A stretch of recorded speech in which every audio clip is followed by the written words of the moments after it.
Po izjemno vročem tednu, ko je padlo tudi nekaj vročinskih rekordov, se bo ozračje danes začelo hladiti. Nekatere kraje po Sloveniji so že zajele plohe, ki se bodo čez dan pojavljale po vsej državi. Še pogostejše pa bodo zvečer in v prvem delu noči na soboto.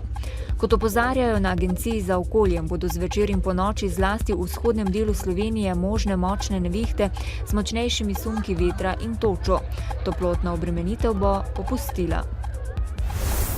V zadevi Diners Klub Slovenija je bila pridržana še tretja oseba. Pozno sinoči so policisti prijeli Antona Horvatiča, še enega zakonitega zastopnika podjetja. Že od srede popoldne sta pridržana lastnik podjetja Tomaž Lovše in zakoniti zastopnik podjetja Saša Pušnik. Vsi trije so osumljeni oškodovanja družbe v Ljubljani za najmanj 9 milijonov evrov. Danes bo potekel 48-urni rok za pridržanje Lovšeta in Pušnika, kaj bo potem, bo odločil preiskovalni sodnik. Davčna uprava je na svoji spletni strani javno objavila nov seznam zavezancev za davek, ki obračunov davčnega odtegljaja niso predložili do 25. julija za izplačilo plače in nadomestila plače za mesec julij-maj 2013 in seznam davčnih zavezancev z zapadlimi neplačanimi davčnimi obveznostmi, ki na dan 25. julija presegajo 5000 evrov in so starejše od 90 dni. V Mariboru, natančneje na Teznem v bližini stanovanjskega naselja, je včeraj najverjetneje zaradi velike vročine prišlo do samovžiga gozda. Zagorelo je območje Tezenskega gozda pod daljnovodi med Ptujsko in Tezensko cesto.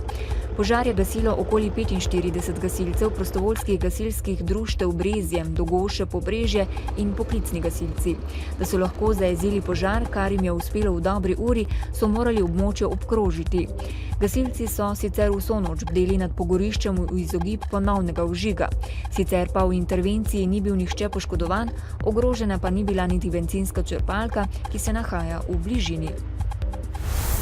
V Sloveniji je krvodajalstvo prostovoljno. Gre za humano dejanje, ko del sebe darujemo pomoči potrebnim.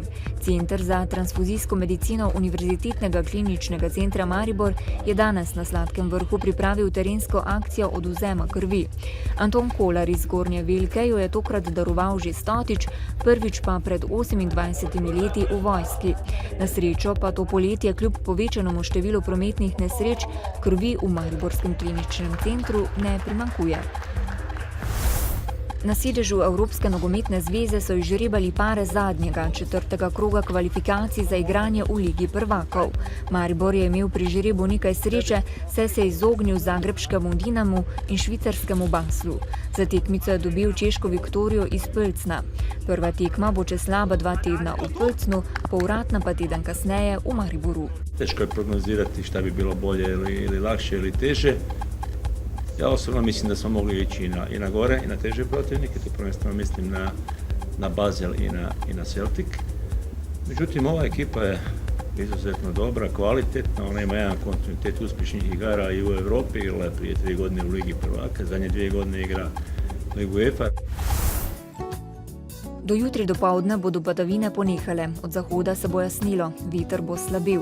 Najnižje jutranje temperature bodo od 12 do 18, na Primorskem do 20, najvišje dnevne od 24 do 29, na Primorskem do 32 stopinj Celzija.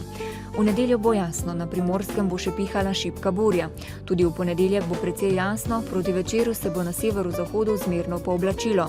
In še opozorilo, danes bo velika toplotna obremenitev. Danes v dnevniku televizije Maribor. V Perniškem jezeru znova prišlo do pogina rib. Policija pod drobnogled vzela kolesarje. Nekdanji direktor Nigrado o razlogih za nenaden odstop. Novice Štajerske, Pomurja in Koroške ob 18.